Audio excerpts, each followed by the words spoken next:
Dostlar, yeni videodan Avşa Adası'ndan herkese selamlar. Gökçe, ne haber?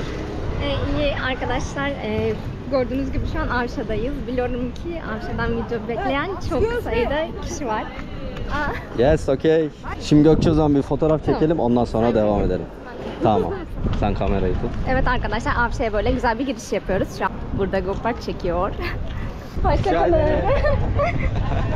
En son bu arada dostlar, biliyorsunuz ben Saraybosna'daydım. Saraybosna gezimi tamamladıktan sonra da Türkiye'de bir adaya kısa süreli ablam Gökçe ile beraber yerleşeceğiz. Buradan videolar çekeceğiz size. Evet Gökçe, neler yapacağız bu ada hayatımız boyunca? Arkadaşlar inanın ki hiç bilmiyorum. Zaten dün bayağı böyle yorucu bir yoldan geldik. Akşam, yani daha doğrusu gece saat 1'de çıktık ve burada 10.30'u geçiyordu değil mi vardığımızda? Evet, bayağı uzun sürdü yol. Evet, özellikle Erdek tarafından geldiğimiz için gemilerde inanılmaz bir yoğunluk var. O taraftan geleceklere söyleyeyim, yani gerçekten ne kadar erken çıkarlarsa o kadar iyi. Aynen öyle, uzun süre beklemek zorunda kaldık biz de. Yani birazcık şans eseri girebildik. Bu arada dostlar, bu videodan ilk defa bizi izliyor olabilirsiniz. Ben Gökberk, ablam da Gökçe. Evet. Beraber gerek yurt içinde videolar çekiyoruz, gerekse yurt dışında. Yurt dışında ben daha çok tek başıma geziyorum. Ben sadece şeye gittim bugüne kadar, Kuzey Makedonya'ya. O kadar. Evet, hatta geçen sene Gökçe bu zamanlarda hatırlıyor musun? Buradan ben Malezya'ya gidecektim. Yine burada bir videomuz vardı. Bir yıl boyunca dünyanın farklı noktalarından içerik ürettim. Şimdi de Avşa'dayız. Avşa'nın bitimiyle beraber de tekrar gezmeye devam edeceğiz. Ama bu süreçte Gökçe, güzel bir yaz mevsiminde Avşa Adası'nda olmaktan dolayı mutluyum ben. Evet, ben de. Bugünlerde birazcık hava böyle bozuk gibi ama önemli değil. Ben yine düzeleceğini düşünüyorum. Zaten aşırı sıcak şu an, o kadar iyi geldi ki. Yani hatta ısınmasa bile ben tamamım. Peki Gökçe, Avşa Adası nerede? Şu an bu videodan hiç Avşa Adası'nı bilmeyen biri izliyor olabilir. Evet, birazcık ondan da bahset istiyorsan. Marmara Gökçe'nin Denizi. coğrafyasını. Hayır, iyi de Marmara Denizi'nde bulunuyor da o kadar, yani koordinatlarıyla bilmiyorum tabii ki de. Aynen öyle. Aslında burası genelde dostlar, Marmara Adası'na yakın arkadaşlar bu arada. evet, İstanbulluların ve bu Marmara bölgesinde yaşayanların tercih ettiği bir ada. Fakat şunu da çok iyi biliyorum ki Avşa Adası'nı gerek Almanya, gerek Belçika, gerekse Avrupa'nın diğer ülkelerinden de çok fazla gelen var. Yine izleyiciler de çok fazla var. Onlara da Gökçe buradan selam söyleyelim. Bir de bizim gibi alakasız bir şekilde İzmir'den gelenler var. Aslında tabii Türkiye'nin her yerinden insanlar geliyor. Bu arada bak, arkada böyle güzel bir dondurmacı açılmış. Klik olsun. Olabilir, belki deneyebiliriz. Evet. Koşuyor. Çok tatlı. Hadi bakalım. Hemen sırtımızı iskeleye verince sağa döndük. Şimdi adayı böyle bir gezeceğiz. Bu videoda aslında Gökçe, bayram tatilinde Avşa Adası'na gelinir mi? Birazcık bundan bahsedeceğiz. Çünkü yarın Arife. Aynen öyle. Ben bu videoyu bugün çekiyorum. Hemen bugün yayınlayacağım. Aslında çok yeni bir video. sıcak, Fiyatlar da aynen öyle güncel olacak. Arkadaşlar, Etrafta güncel olacak tabii. Şu an bir de tenha ve böyle burada yürümekten mutluyum. Bayramda bayağı kalabalık olacağını düşünüyorum. Tabii evet, insanlar bayramda burayı tercih Bu ediyorlar. anları değerlendirelim yani, çok güzel. Bu arada dostlar, burada pansiyonda kalabilirsiniz, yine otellerde de kalabilirsiniz. Fiyatlar da genellikle Gökçe, benim gözlemlediğim kadarıyla 1200 liradan başlıyor. Evet. Ondan sonra artık Artıyor. aynen lükse göre artıyor. Açıkçası arkadaşlar çok da öyle tek tek araştırmadık, yani öyle gözümüze çarpan 2-3 yer oldu, oralara baktık. Evet, pansiyonlarla alakalı tavsiye vermiyoruz. Fakat şunu söyleyebiliriz sadece. Eğer birazcık iskelenin kenarından ayrılırsanız daha sessiz sakin yerlerde kalabilirsiniz. Ama iskeleni eğer yakın bölgelerde pansiyon tutarsanız buralar hareketli oluyor. Sadece o bilgiyi verebiliriz. Ve ayrıca ben buraların sıcak olduğunu düşünüyorum. Nasıl yani? Yani sıcaklık bakımından bu merkez kısmı biraz daha şeyde kaldığı Tabii bizim için- kaldığımız yer birazcık adanın Esiyor. farklı bir tarafında, inanılmaz bir esinti vardı Mesela orada. şu an bizim orada, evin orada fırtına var. Biz hatta gelip gelmeme konusunda ikilemde kaldık. Ama Gökberk şey dedi, hep dedi bu yanılgıya düşüyoruz. Çünkü bizim orada aşırı fırtına olduğunda burası gayet günlük güneşli. İnsanlar denizine giriyor. Gayet güzel bir şekilde yürüyorlar. Ve sıcak. Aynen öyle, gayet keyifli oluyor. Burası da bakın barlar bölgesi diye geçiyor. Şöyle göstereyim. Tabii buralar gece böyle. Evet, gece hareketli oluyor. Yan yana bir sürü burada bar, club görebiliyoruz. Sen küçükken buralara gelir miydin? Yani evet, gelirdim. Ara sıra gelirdim. Benim de gelmişliğim var. Sadece çok içerisinde aşırı sıcak olduğunu hatırlıyorum. Evet, çok sıcak oluyor tabii. Aynen Biraz öyle. dar alan ya. Yüksek ses müzik. Şimdi yürümeye devam edelim. Arkadaşlar buraya gelip böyle kokabilirsiniz. Bu Bu arada dostlar, bize ücretsiz bir şekilde destek olmak için videoyu beğenip kanala da abone olup yorum atabilirsiniz. Özellikle burada Gökçe de çok iyi biliyor. İnternet gerçekten çok büyük bir problem ve benim bu videoları yüklemem gerçekten çok uzun saatlerimi alıyor. Hatta bazen Gökçe mecburen internet satın almam gerekiyor. Bunu neden anlatıyorum? Eğer Avşa Adası'ndan videoların gelmesini istiyorsanız, beğeniyorsanız, destek vermek için abone olup yorum atarsanız biz de bunu anlayabiliriz. Aynen öyle. Çekmeye devam edebiliriz. Gerçekten özellikle internet konusu burada büyük bir problem bizim için. Hani şeyi de geçtim Gökçe, maddi Pardon, sözünü böldüm. maddi yönünü de geçtim. Bazen sinir krizine girebiliyorum. Evet. Gökberk'in bu yüzden İzmir'e gitmiş var. Aynen öyle. Burada merhaba, kolay gelsin. Teşekkür ederiz. Burada böyle bir çıtır lokma. Yeni mi açıldınız? Yo, 25 senedir buradayız. 25 senedir burada. Biz de 30 senedir geliyoruz. İlk kez herhalde gördüm ben bunu. Doğrudur yani. Aynen. Eyvallah. Görüşmek üzere. Sağ olun. Demek gözümüzden kaçmış Gökçe. Arkadaşlar ya da ben Gökberk'i yanılttım ya biraz. Ya o çünkü bana dedi ki yeni bir kokoreççi açılacakmış. Ben direkt acaba bu diye düşündüm. Allah Allah, Keşke şaşırdım. fiyatını da sorsaydık ne kadar diye. Neyse devam edelim. İlla ki bir gün gelir yerinde deneriz. Bence kalabalıktan görmüyorduk. Buralar çünkü aşırı kalabalık oluyor. Olabilir ya, bazen gözden kaçıyor. Oluyor. Arkadaşlar burada da yine böyle kenarlarda oturmak için güzel müzik çalan yerler var. Daha çok işte okey oynayanlar ya da nargile içenler değil mi? Daha çok bu tarz böyle yerleri bu tarafta da bulabilirsiniz. Aynen öyle, böyle kafe tarzı yerler. Evet. Tabii şu anda sezon çok yeni olduğu için gece görme imkanımız olmadı. O yüzden hani nereler açık nereler kapalı onu da tam bilmiyoruz ama. Bu arada bakın, burada böyle adada motor kiralama imkanınız da var. Adada farklı koylar da var. Zaten o koylara da gelecek günlerde mutlaka gideriz. Size gösteririz. Mesela bu da motor kiralayıp, değil mi Gökçe, adayı gezmek gayet keyifli bir aktivite. Çünkü bizim motor pek böyle hani tüm adayı gezmeye pek elverişli değil Gökçe gibi. motor diye bahsettiği şey elektrikli scooter aslında. Yok da hani öyle gitseydik güzel olabilirdi. Bu arada şeyi düşündüm, hani Gökberk'le böyle adayı baştan sona sadece yürüyerek gezme fikrim var. Gökçe bir YouTuber'ı izledi, oradan Aynen, etkilendi. Evet. O, çünkü 12 saat boyunca sadece yürüme videosu yapmıştı. Ben dedim belki Avşa'da böyle bir şey yapabiliriz. Bu konuda hakkındaki görüşlerinizi merak ediyoruz. Değer mi değmez? Devam edelim, ben size şöyle etrafı göstereyim. Biz Erdek'ten geldiğimiz için Gestaş'ın fiyatlarını biliyoruz. Gerçi biz adalar gemisiyle geldik ama Gestaş'la aynı fiyatlarmış onlar. Aynen. Gestaş otomobil 640 lira. Yolcu da normal 100 lira. Evet, bizim geldiğimiz adalar araba 650, yolcular 100. Evet, 10 lira bir fark sadece varmış. 10 lira. Maalesef Tekirdağ'dan gelişleri ve İdo'yu bilmiyoruz. Ben biliyorum, Biliyor musun? Tekirdağ'dan buraya adalar bir gemisi 1450 TL. O oldukça Araba yüksekmiş. var, hatta aynen 2 katından fazla. Yine de dostlar, bu arada burada böyle sık sık gemilerin saatleri güncelleniyor. Şu anda hani ben bir saat veririm aslında iskeleden bakıp ama onlar değişebiliyor. O yüzden gelmeden önce bilgi alırsanız güncel, sizin için daha iyi olur. Bir yolda kalma durumu olmaz. Bak Gökçe, benim dediğim bu Şahangiller. Daha önce kendisini hiç izlemedim ama bir YouTuber diye biliyorum. İnternette görmüştüm. Evet, sonradan kokoreç işine giriyor. Burası da bu şekilde böyle. Evet, ilerleyen bölümlerde. Aynen, ilerleyen bölümlerde gelebiliriz. Şimdi Gökçe şuradan bir sahile inelim. Denize bakalım. Deniz bugün dalgalı gözüküyor. Evet. Hemen karşısı Ekinlik Adası. Oraya da gideceğim. Oranın da videosu gelecek. Ve bu sene farklı olarak Gökçe yine Marmara Adası'na da gitmeyi planlıyorum. Yani aslında buradaki çevre ada. Sana güvenmiyorum ben. Niye Marmara'ya gelip Ekinli'ye gelmeyeceksin gibi hissediyorum. Bakalım. Aynı zamanda şöyle ufak bir tane de bot aldık. Tabi kapasitesi çok büyük değil, hani öyle büyük bir bot gibi düşünmeyin. Onunla beraber böyle Gökçe balık videoları da gelebilir. Eğer öyle bir şeyler de ilginizi çekerse mutlaka yorumlara yazın. Onu da böyle hızlandırılmış bir şekilde yapabiliriz. Güzel olur aslında. Evet, nasıl balık tutamadık. Aynen. Ya tutarız canım, ya tutamadım. Burada bazı kritik yerler var. Oralara gidip balığımızı tutarız diye tahmin ediyorum. Denizi Gökçe bize hemen anlat. Arkadaşlar çok fazla yakınla yaklaşamıyorum. Bayağı da rüzgar var aslında.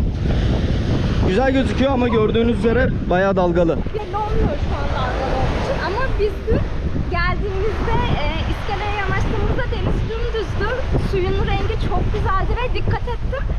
Deniz anası çok az vardı. Bir ya da iki tane gördüm. Gerçekten güzel gözüküyordu su. Uzun süre biliyorsunuz bir müsilaj sorunu vardı. Gerçi üzerinden bir 4-5 yıl geçti Gökçe.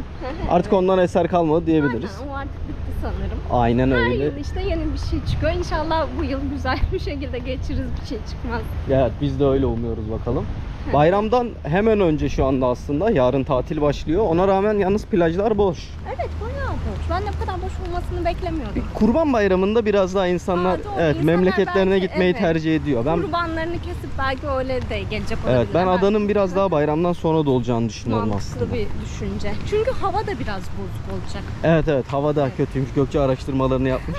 Bakın buralar hep böyle aslında motel. Yine gördüğünüz üzere buradaki birçok yer motel. İnternetten araştırıp kendinize uygun bir motel seçebilirsiniz mesela motelde En kalacaksanız. güzeli öyle bulmak için.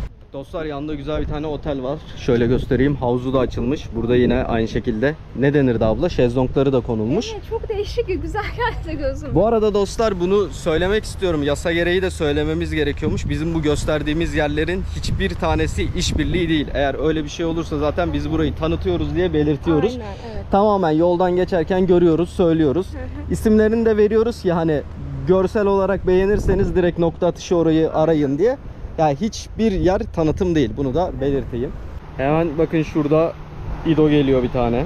O deniz otobüsü. İstanbul'dan da işte bu deniz otobüsleriyle gayet kolay geliniyor. Yeni Kapı'dan kalkıyor. Birkaç bir yer daha var da şu an adı gelmedi aklıma. Aslında hava güzel olduğunda gerçekten deniz otobüsü iyi bir seçenek bence. Tabii daha hızlı geliyor, evet. Evet. Özellikle arabasız geliyorsan. Aynen, çok işte eşyalı falan gelince hani burada uzun süre kalacaksanız o zaman bayağı zor oluyor. Hatta dün gemide konuşmalarına şahit olduk. İnsanlar mesela buzlukta yemek falan getirmişler ama arabayı orada bırakmak zorunda kaldıkları için mecbur ellerinde taşıyorlardı. Çünkü giremedi gemiye. Aşırı kalabalık. Evet Ben bayağı ya, dün şoka girdim. sen şoka girdin. Atlatamadım hala onu. Erde'yi bilenler varsa şöyle anlatayım. Hastane vardır köşede iskeleye gelmeden. Oradan başlıyor. Neredeyse İzmir yoluna kadar devam ediyor. Evet, hatta Gökberk kısa bir videosunu çekti. Belki buraya ekler onu. Geldiğimiz yer hemen şuydu. Sahilden geldik. Şimdi arka taraftan gideceğiz. Bu arada burada alışveriş yapmak isterseniz BİM, Migros, Şok, bunların hepsi var. Bir sürü market de var. Yani adada o konuda bir sıkıntı yok. Gerçi bazen haberlere düşüyor. Evet, ama o Adada biraz daha yer eskiden kalmadı de diye. artık sayıca da bayağı arttılar. O konuda ben bir sıkıntı olacağını düşünmüyorum. Evet, hatta dün Gestaş'ın kalabalık olmasının bir sebebi de o Gökçe. Genelde o tarz zincir marketlere, kamyonlara da öncelik veriyorlar. Evet. Euro 2024 başlıyor biliyorsunuz, Almanya, İskoçya bugün. Güzel, keyifli yani burada. Zevkli izlenir. Aynen öyle. Evet. Şimdi böyle arka sokaklardan gezmeye devam ediyoruz dostlar. Bunlar da keza aynı şekilde, hepsi motel. Evet. Kediye bak, tatlı. Nerede? Çöpün üzerinde duruyor. Tabii moteller Gökçe böyle, ondan sonra arkaya doğru biraz daha yazlıklar başlıyor ama Evet. yine aslında bir sürü motel var yani. Motel Var. Motel açısından bayağı böyle çok alternatifiniz olur internette araştırırsanız. Söylediğim gibi köyde kalırsanız biraz daha hareketli buralar. Evet. Biraz böyle köyün dışına sağa sola gittikçe biraz daha yavaşlıyor her yer. Sen mesela gelseydin nereyi tercih ederdin? Ya eğer ben kısa süreli geleceksem dostlar, açıkçası bilmiyorum, köyü tercih edebilirdim hani fazla yürümeyeyim diye. Ama biraz daha uzun soluklu kalacaksam o tarafları tercih Daha ederim. ilerisi. Ben de sanki o taraflara daha yat. Bir de nasıl Ya kimle geldiğine. şimdi evet ailecek kimle ya da geldiğine, uzakta mesela iki bekar falan. olarak, erkek olarak gelsem kesin köyde kalır. Evet. Ama bir aileyle gelsem belki o tarafları tercih ederim. Burada A101 de varmış. Güzel. Evet. Ara sokaklar böyle gözüküyor. Çok güzel. Yani şu an çok sakin, çok güzel. Ama tabii ben hani diyorum ya, sakinlik çok güzel. Kalabalığın da ayrı bir havası oluyor tabii ki de. Her yer insanla da güzel. Bunu da inkar etmemek lazım. Evet ama bazen gerçekten yani adanın artık kapasitesi yetmiyor. O Evet. noktalarda problem olabiliyor. Yoksa tabii kalabalık güzel canım. Aa, çok Şöyle. güzel. Yağmur yağarsa tepemizde şemsiyeler var. Burası da Atamer'in bahçesi. Aslında burası bayağıdır var, bayağı zamandır. Şu motorlar bir geçsin. Böyle güzel bir bahçesi var, sevilen bir bahçesi var.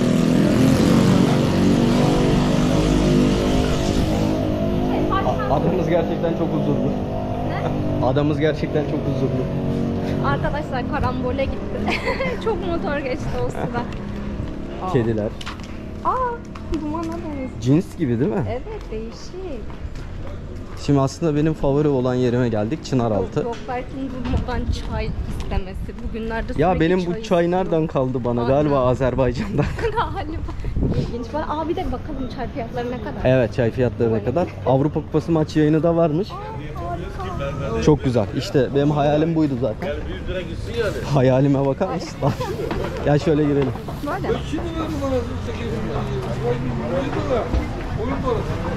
Burası da dostlar böyle çınarın altında güzel bir yer. Direkt merkezde kalıyor zaten. Şöyle geçebiliriz abla. Kolay gelsin. 2 tane çay alabilir miyiz? Burada Gökçe. Sence çay kaç TL? Tahminde bulunalım mı? Hadi bulunalım, dur bakmayayım. Sanki göreceğim gibi geldi bana. Arkadaşlar ben 15 ile 20 arası diyorum. Yani 10 Ya. ile 15 ile 20 gibi. Bence 15.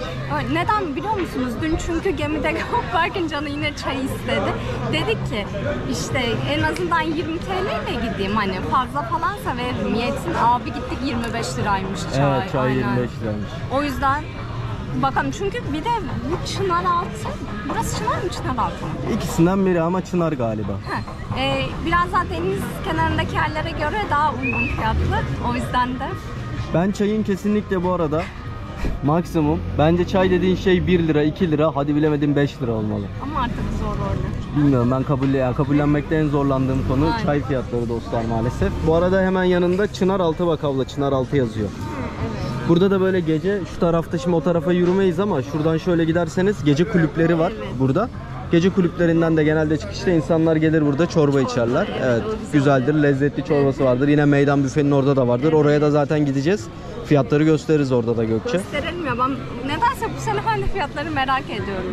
Çay geldi. Şöyle gözüküyor. Ne kadarmış Gökçe? Arkadaşlar Gökberk bildi 15 Evet, TL. 15 lira. Evet. Ama işte beni o gemi tereddüte düşürdü 20 TL. Sana olunca. şöyle bir şey diyeyim. Bu arada tabii takipçilere de bunu söyleyeyim. Gemide ben geçen sene bindiğimde de yine pahalıydı. Öyle evet, yine o demek ki geminin şeyi farklı oluyor. Evet, olabilir. Fiyat politikası farklı oluyor. 15 lira. Geçen sene kışın ben burada bir video çekmiştim. 7,5 lira vermiştim. Aa. Tam 2 katı artmış, Evet, 15 ben lira. zaten mesela girişte de biz bir kumru yemiştik. Geçen sene 100 TL'ydi. Bu sene 200 TL olduğunu gördük. Yani yaklaşık fiyatlarda bir 2 kat. Evet, değil mi? geçen sene Aynen. buraya geldiyseniz bir 2 katına çıkmış vaziyette fiyatlar, öyle söyleyebiliriz. Tabii daha çok az yere baktık. Biraz daha gezer tozarız. Aslında birkaç bölüm sonra tam anlamıyla bence fiyatları Evet. söyleyebiliriz, anlatabiliriz. Birazcık yaşamamız lazım. Daha bir gün oldu. Aynen, daha Beraber yaşayacağız Yeni. arkadaşlar. Biz şöyle çayımızın tadını çıkartalım. Çay bu arada güzel. Evet, o zaman afiyet Böyle olsun. ağaçların altında bir de gölgelik arkadaşlar, burayı tercih edebilirsiniz. Çay içtiğimiz yerden kalktık. Evet. Hava da birazcık Gökçe soğuk dönmeye başladı. Bir de ağaçlar çok güzel gölge yapıyor arkadaşlar. Bu arada adı Çınaraltı'ymış. Ayrıca aklıma geldi çınarları görünce. Yine Bursa'da, Kozağan'da da çok güzel bir çınar ağacı vardı. Hatta gidip orada da altında oturup kahve içmiştik ve maalesef o yıkılmıştı. Ona bayağı üzülmüştüm. İnşallah bu ağaçlar uzun ömürlü olur. İnşallah, gerçekten ağaçlar nefes alınacak yerler. Evet. Dut ağaçlarıyla hatta bu ara bir tartışma var. Dut ağaçları kesilsin diye falan. Hadi ya, Evet, Allah arabaları çok Allah. kirletiyor gibi. Bana hiç şey yapmıyorum yani. Hayır, bu takıyamam. İstediği kadar kirletebilir arabaları, problem yok. Yarar Pastanesi, burası da oldukça lezzetli ürünleri var Gökçe, gayet güzel. Hatta biz buradan mı börekleri alıyorduk değil mi? Evet, yan taraftan alıyorduk. Avşan'ın pastaneleri güzel oluyor Güzel, gerçekten. güzel. Hem burası hem diğer yerlerde. Bak. Burada da böyle gündüzleri börek falan çıkıyor. Şöyle göstereyim. Arkadaşlar bu arada Gökberk'in bir tane videosu, hatta belki sizin karşınıza bile çıkmış olabilir. Yani börek videosu Twitter'da falan neredeyse 2 milyona yakın Evet, izlendi. birçok haber kanalı da Aynen. paylaştı. Yurt dışında kandırılmışım diye boşnak böreğini yiyor. İçi böyle full kıyma Börek. dolu. Aynen. Eğer videoyu merak ediyorsanız da Instagram'a Gezsek de beraberiz yazarak izleyebilirsiniz. Aynı zamanda Instagram'dan da bizi takip edebilirsiniz. Mutlu oluruz. Yine sorularınız olursa da takip edip mesaj atarsanız sevinirim. Takip etmelerini de Gökçe şu yüzden söylüyorum. Mesajlar diğer kutusuna düşüyor takip edilmeyince. Ben bazen gözden kaçırabiliyorum, görmüyorum. Evet, anladım. Aynen. Takip ederseniz güzel olur dostlar. Şimdi böyle arka taraftan gidiyoruz. Tekrar aslında nereye doğru çıkacağız Gökçe? Biz yine iskeleye gideceğiz arkadaşlar. Orada bakalım belki dondurma yesek mi yemesek mi, biraz ikilemde kaldık. Tam da çayın üstüne de gider mi bilemedim. Belki bir top gidebilir. Bir bakarız, ona karar veririz, olmadı gösteririz en azından dondurma fiyatlarını da Evet. size. Zaten böyle yemekler söyleyelim. için ayrı bir video gelir bence. Bence de evet öyle. Biraz daha dolsun, biraz daha açılsın şöyle her yer. Aynen öyle, güzel olur. Berberler de var bakın burada. Bayağı var berber kuaför. Var, kuaför Yine var. manavlar çok bence. Tabii manavlar yine aynı zamanda şu arkada yani. İskeleden çıkınca sola dönünce pazar yeri de kuruluyor bazı günlerde. Bu arada Şöyle bakın gösterelim. Domates 40'mış. Şurada 30 liraya da var. evet şunlar pembe galiba onların fiyatı. Evet. Yine karpuzlar, kavunlar. Oldukça fazla şey var burada. Gemi gelmiş galiba. Bu sene daha hiç karpuz tavuğu yemedik ve evet dediğim gibi yeni gelmiş. Şu yan tarafta şöyle bir restoran var. Buraya daha önce hiç gelmedim. Evet ev yemekleri. Sanki bir takipçimiz yazmıştı. Ev yemeklerini deneyin diye. Evet çok güzel demişti. Belki bir gün Deneriz, deneriz evet. onu da. Evet, yakışıklı abi. Sıra Güzel. sende. Çekmeyin abi, gel. Çekiyorum. Nasıl gidiyor? Nasılsın abi, iyisin? İyiyim sağ ol. Sen nasılsın? Ben Kolay de iyiyim gelsin. Abi, teşekkür ederim. İyi eğlenceler, iyi tatiller efendim. Sağ ol. Çok teşekkür ederim. Hayırlı sezonlar. Teşekkür ederiz. Sağ ol. Burada bakın böyle eve de var. Kozmetik ürün almak isterseniz ve yine yan tarafta da dostlar görüyorsunuz pastaneler var. Bu pastaneler sabah Geztaş gemisi 6'da açık oluyor. Ürünler de yeni sıcak çıkmış oluyor. Gayet lezzetli oluyor. Tavsiye ederim. Arabalar kafamı karıştırdı. Evet tam gemi iniş saatine denk gelince. Gerçi arkadaşlar biliyorsunuzdur burası yol genişleri eskiden bayağı dardı ve kadar çok mı? evet çok zor geçiyorduk. Şu an rahatlamış. Burası da aslında böyle meydan restoran diye geçiyor. Oldukça meşhur bir yer. Mesela kumru 200 liraymış Gökçe. Pideler de genelde 300, 250, 250, 200 diye devam ediyor. Fiyatlar da bu seviyelerde. Dondurma konusunda ne düşünüyorsun? Gel geçelim bilmiyorum sonra karar veririz. Güzel. Bakın burada dondurma. Abi nasılsın? Kolay gelsin. Çekimdeyiz. Problem yok değil mi? Olur mu? Ne demek? Tamam. Şerefle. Eyvallah. Nasılsınız? Nasıl gidiyor? Nasıl geçiyor? Vallahi daha yeni geldik. İyi geldiniz. Hoş geldiniz. Hoş bulduk. Teşekkür ederiz. Topu 20 lira. Sezon boyu böyle değil mi? Değişmez. Aynen. Tamam. En başta iyi yiyeceğiz. Oraya geçiyoruz. Biz kendimiz ne alabiliriz diye düşünüyoruz. Süpersin. Ona göre fiyat veriyoruz. Eyvallah. Teşekkür ederiz. Alaçatı'dan biz geliyoruz çünkü Evet. 120, 130 Aynen. artık gitmiş Alaçatı'ya vaziyette. bol bol selam. Tamam. Kolay gelsin. Kendinize Görüşürüz. iyi bakın. Sağ olun. Sağ olun. Top dostlar 20 liraymış. Güzel. Aynen. Alınır yani 20 TL. Şimdi adanın bir de bu tarafına doğru Gökçe yürüyelim beraber. Şimdi İskelenin diğer yanı. Sanki iskelenin iki yanında farklı gibi geliyor hep bana. Nedense farklı hissiyatları bilmiyorum.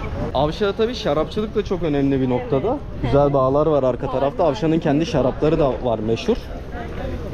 O yönden de gayet güzel Gökçe. Hatta biz geçen sene Gökberk'le gitmiştik buradaki fabrikaya ama ne yazık ki şey yoktu daha. Herhalde sezon açılmadı diye değil mi? O tadım tabağı peynir falan o yoktu.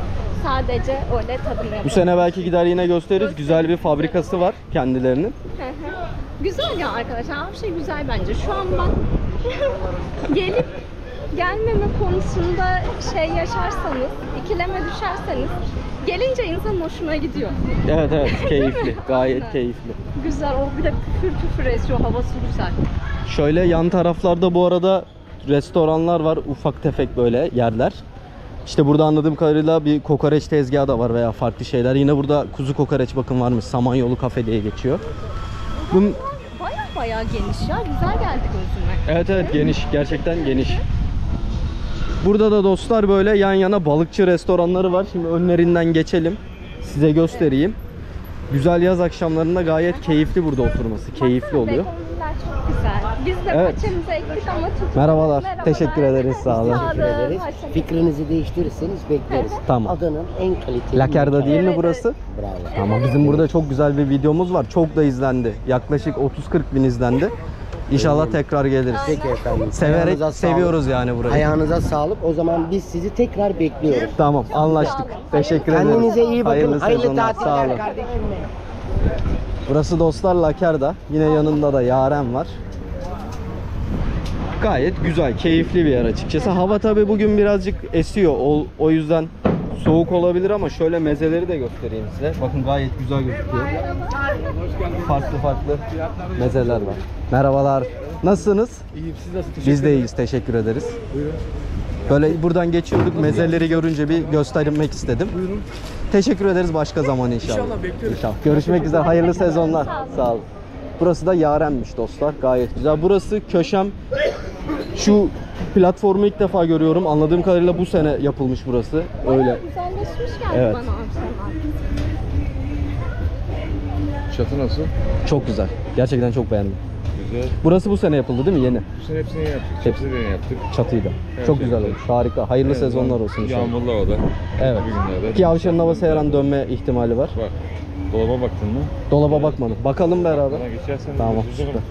Buyurun. Hatta anlatabilirseniz çok da güzel olur. Buyurun. Köşen Balık Restoran'dayız. Evet. Avşa cacığı var. Avşa cacığı. Meşhur. Bunun özelliği nedir diğer cacıklardan? Spesiyel ustaya ait bir şey. Süper. Labne peynirli yapıyoruz. Labne peynirli. Tabii. Aa, çok güzelmiş. Peki burada sizin favoriniz hangisi? Hepsi. Hepsi. Ayrım yok. Hepsi, Tamam, ayrım yok. süper. Ahtapot var. Karides var. Deniz ürünlerimiz var. Balık balığına bakabilirsin. Tamam, balık dolabı da buradaymış. Kalkan balığı geldi. Avşa kalkanı. Her zaman her yerde bulunmaz. Deniz devreği var. Çok güzel. Vallahi restoranda şıkır şıkır tertemiz Akşamlar gözüküyor. fasıl var. Mutfağımızı gezebilirsiniz. Her şey temiz, hijyenik. En azından biz güveniyoruz kendimize. En azından bir yere yemek yemeye gittiğin zaman bakacaksın. Mutfağı temiz mi? Kim Doğru. yapıyor, kim yapmıyor? Açık mutfak çalışıyoruz. Mutfağımız Aynen, açık. mutfak hemen arkada şöyle göstereyim Kim size de yapıyor? gözüküyor. Temiz mi, değil mi? Görme şansınız var. Diğer restoranlar gibi değil. Şimdi merdiven altı yemekler var. Ada tam teşekküllü bir hastane yok Avşa'mızda. Evet, maalesef. İnsanlar mağdur olmasın. Çoluk çocuğu güzel bir şeyler yesin. Biz yardımcı olmak istiyoruz. Fiyatlarımız uygundur. Onu soracaktım. Mezeler tabii hepsini şimdi tek tek söyleyemeyiz de ortalama ne kadardır? 120 lira yazıyor. Ortalama 120 yazıyor. Ortalama 120 lira. Süper. Fasıl ekibimiz geliyor geceleri. Fasıl var. 5 tane arkadaşımız geliyor. Klarnet var, darbuka var, Oo, kanun süper. var, keman var.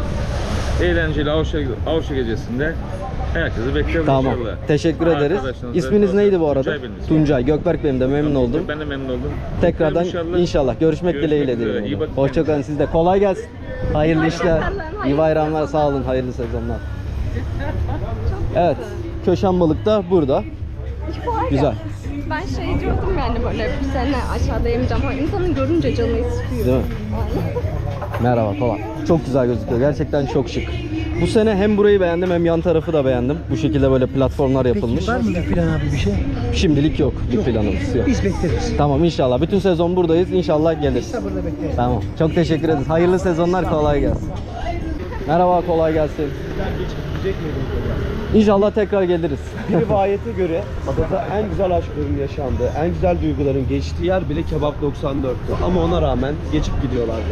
Bekleriz.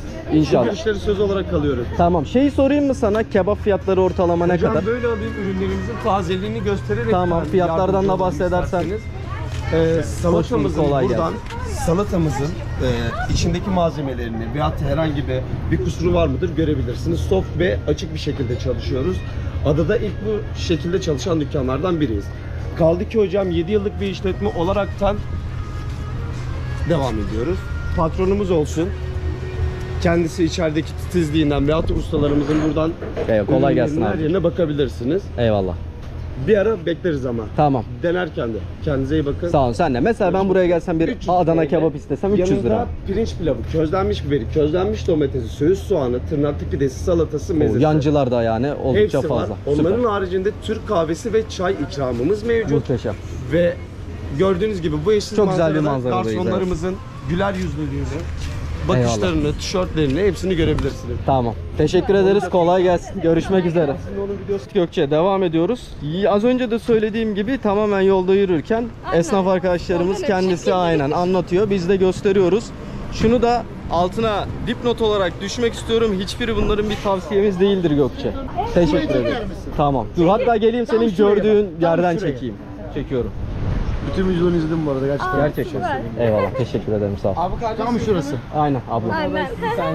Gerçekten mi? Sürekli YouTube'dan izleyerek gördüm. Aa eyvallah. Teşekkür ederiz. Şöyle bir şey, kışın da geliyorsunuz buraya galiba. Kışın da Aa, çok nadiren de olsa geliyorum. Yani bir bahçeye girişiniz var mesela. Babanız mıydı bahçedeki? Aynen babamla doğru sohbetimiz var. İzlediğimi... Yok hayır. İzlediğimi Doğru. şey yapmak istiyorum. Teyit etmek istiyorum. Eyvallah eyvallah. Teşekkür Bir ederim. akşam bekleriz abi. Tamam mutlaka gelelim. Bir akşam bekliyorum. Tamam sağ ol. Teşekkür ederiz. Eyvallah. Görüşmek üzere. Hoşça kalın. Sağ ol. Allah. Hayırlı sezonlar. Zaten görüşürüz. Eyvallah, her zaman görüşürüz. Tamam, sağ ol. Kolay gelsin. İşte Avşa'da biraz tanınıyoruz demek ki. Aynen Avşa'da biraz. Bak bizim sayemizde mesela izleyip gelmiş arkadaş. Çok Süper. güzel ya. Vallahi Aynen. mutlu oluyoruz böyle duyunca. Ne diyorduk tam? Ha, bu Yok her Toparlayacağım. şeye bakma, işbirliği ya da reklam değildir. Evet dostlar. Bunlar bu mekanların hiçbiri söylediğim gibi işbirliği veya tanıtım değildir. Tamamen spontane bir şekilde geziyoruz, sohbet Evet, siz ediyoruz. kendiniz karar verirsiniz. Zaten gelince de görürsünüz muhtemelen. Aynen öyle. Ama güzel böyle sıcak bir ortam var burada. Evet gerçekten de söyledikleri gibi zaten açık mutfak. Ürünler de orada güzelce gözüküyor. Gayet keyifli aslında dostlar. Şimdi Bu böyle arada ben orada şeyi de gördüm. Balık fiyatı sanki kalkan kilo 2000, levrek 1500 müydü? Tam da emin değilim ya. Aklımda tutamadım. yani Gelince bakarsınız. aynen gelince Aynen. bakarsınız. Şöyle güzel bir akşam geziyoruz. Yavaş yavaş aslında Gökçe şimdi ada yürüyüşümüzün yani merkezin taraflarda güzel. sonuna doğru geliyoruz. Bakın burası da böyle mesela güzel bir restoranmış. Bu sene restoranlar gerçekten güzelleşmiş. Güzel böyle iskele yapmışlar. Üzerlerini yine kapatmışlar. Gayet keyifli gözüküyor. Güzel değil mi? Sahilimiz de güzel. Hava bugün birazcık limoni. Esiyor. O yüzden sahil boş. Sıcak değil ya. Rahat rahat çektik. Ya biz İzmir'den geldik.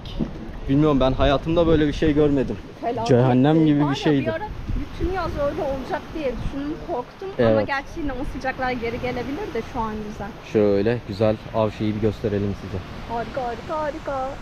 Adanın merkezinin aslında son kısmına geldik. En başa kadar gittik. Evet orası Green Restoran diye geçer. Bilmiyorum hala adı Green mi? Yıllardan beridir öyledir. O tarafa kadar gittik. Bir de bu tarafa geldik. Bir de bu tarafa geldik. Yine burada da Şokma. Marketler her yerde var bu arada. Adanın farklı yerlerinde de var. Luna Park'ı gösterelim size. Evet, en son buradan kapatalım dedik. Evet. Şimdi. Tabii ufak kardeşlerimiz özellikle ailesiyle beraber Gökçe Luna Park'ı tercih ediyorlar. Açık mı kapalı mı bilmiyorum. Şöyle göstereyim dışarıda. Bence daha kapalıdır ya. Belki aynen Daha sezonla. açık. Belki de açıktır bilmiyorum. Gelince bakarsınız. Gökçe o zaman yavaş yavaş bu videonun sonuna gelelim diyorum. Arkadaşlar Avşa'dan videolar gelmeye devam edecek. Beğenirseniz beğenmeyi ve abone değilseniz abone olmayı unutmazsanız gerçekten çok seviniriz. Ve kimler Avşa'ya gelecek bunu da yorumlarda belirtin, bekliyoruz. Bir sonraki videoda tekrardan görüşmek dileğiyle. Hoşça kalın. İyi bakın kendinize.